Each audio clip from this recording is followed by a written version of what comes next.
for joining us all in this segment, World War II. Our special guest, Miss Douglas.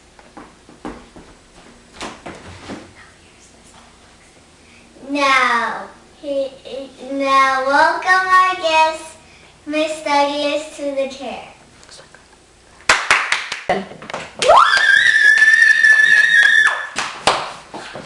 Hello, ma'am. How do you do? My name is Miss Douglas. Can I put this here? Is that okay with you? And then that there. Yeah? Okay. What did you bring me here for? Before we get to that, I just want to thank you, Mrs. Douglas, for joining us today. No problem. I don't have anything to do these days, so it's okay. I wanted to ask about Pearl Harbor. Why did Japan hit us out of nowhere? Well, you see, Missy, Japan took over Nanjing. And when they did that, they were killing many people, ripping out of girls, and then shooting people.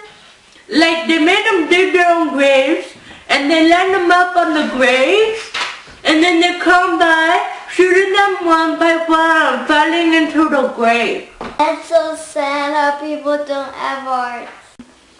Well, yeah, it is very sad. But then what happened was that America didn't want to be a part of it. America said no, we're not going to be a part of that. So they took their oil and they said, we're not giving you no more oil. So because they don't give Japan no more oil, they had to either flee from the battle or come and attack on Pearl Harbor. And what do you think they chose? They chose Pearl Harbor. Can you describe to me how it looked? Well, it was like our boats were sinking, and there was American man on those boats, and the Japanese, they just came and they threw the bombs. They just like went boom. But there was one ship that had our planes on it. That one survived. And if it wasn't for that one ship, we will have no chance of winning that war. We'll be back with Ms. Douglas on American Home Front. You don't want to miss this, folks. Where's my host going?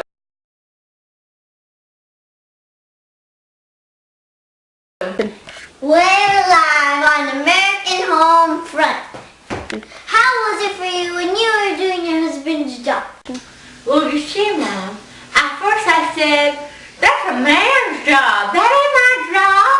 I'm not supposed to be working in factories. But then, the river there came out. And she was a picture that was like this. And she had something on her hair. And she had this stuff. And she said, we can do it. She said, we can be women and do the job that men do. And then I said to myself, I'm going to go out there and do it. Action. How did you feel about wrestling? I don't know about you, but I love to eat. Well, I love to eat too, but I think I was eating a little bit too much. So I was good that they did that. But you see, I didn't have a problem if it meant that my husband could have some food, even though he really didn't eat nothing, because he just grabbed the cigarettes that they sent him in to put everything else away. How did you feel about Philip Randolph standing up for African Americans? Well, you know, I never really hated the Africans. I just thought that I did because everybody else did. But then, when I saw that somebody was standing up for them, like Philip Randolph, I said, that's good that somebody's standing up for them because they're humans. They need love just as much as we do.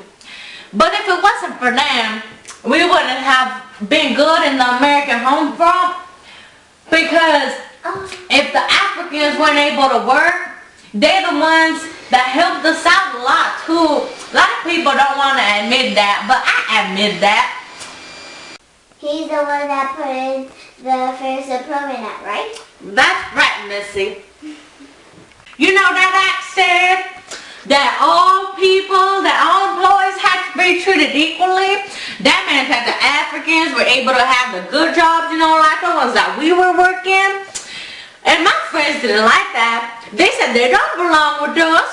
But I said, let them have a try at it. Maybe they're better than some of us who know they can be better than me. That's right. The way we work isn't based on our skin colors. We'll be right back after these commercials.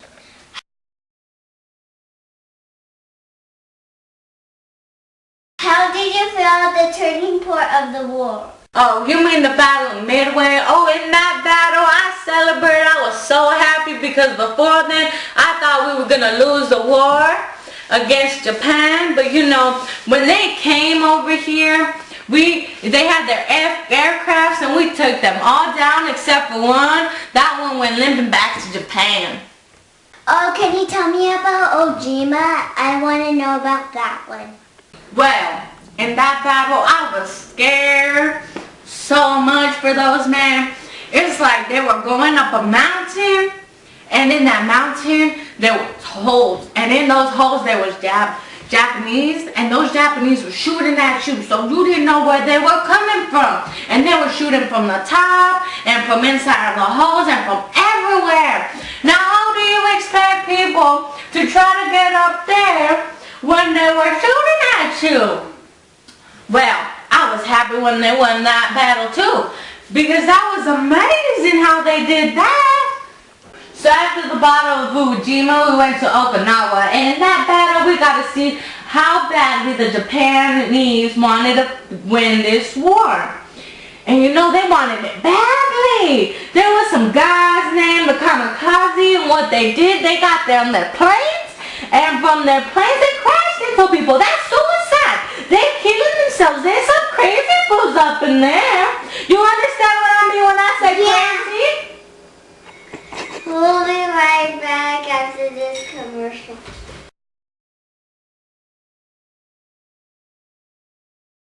Segment World War II.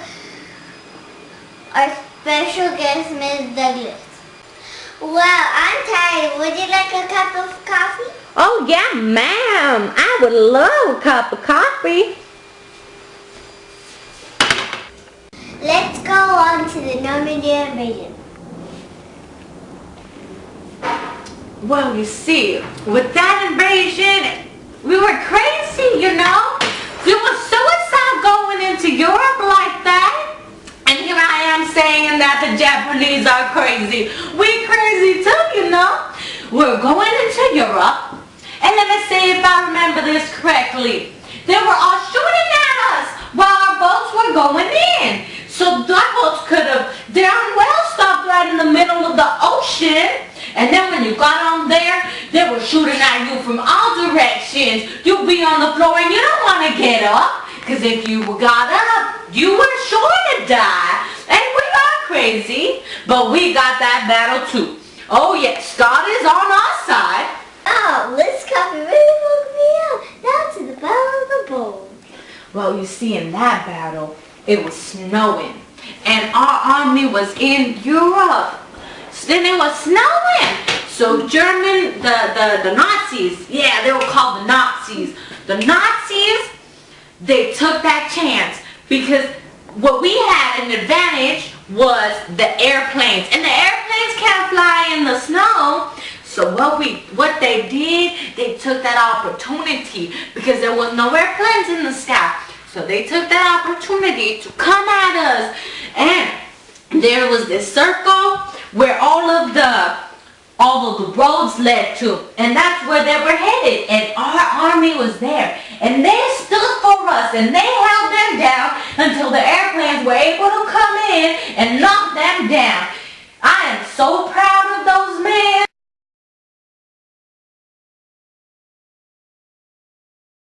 How did you feel about America dropping the atomic bomb?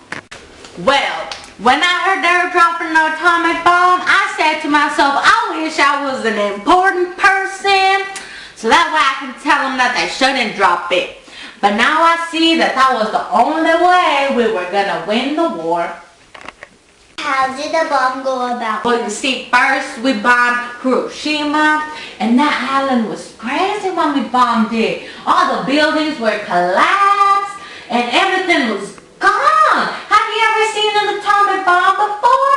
They're crazy, you know. And then 3 days later, we got Nagasaki, and that was crazy too. You know, it was the same thing as Hiroshima.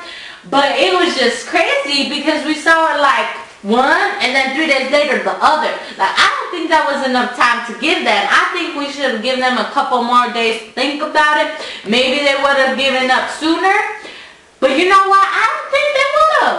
Because the Japanese, you know, they're crazy and they don't give up for anything. And I heard this crazy story about this one guy that was in Hiroshima when the first atomic bomb went off, and then he made these people. He got a bunch of dead people, and he made like a raft out of it. He went across the river to Nagasaki, and then like right when he got there, the next atomic bomb went off. And that's crazy, you know, living through 2 atomic bombs. What kind of crazy person does that? But that was crazy because after those 2 atomic bombs, they still didn't want to surrender. No, they didn't. The emperor ordered them to. But that was crazy though, because the emperor never said anything during the war until he ordered them to finish it, to like surrender, you know. But like the army and like all the other Japanese people, they didn't want to surrender. I'm telling you, there's some crazy people. I'm sorry, Miss Douglas, but this segment is coming to an end. But before we go, I would also do something. Oh, you're so nice, Missy. Oh, I had a great time with you. Next time, I bring my husband and my kids, okay? All right. I'm gonna go now. Oh man, where am I going? Wasn't she a treat, folks? Thank you all for joining us today. Join us next week for Mr. Douglas. We're gonna see the man's view of World War II. Woo, yeah! Alright folks, see y'all next week.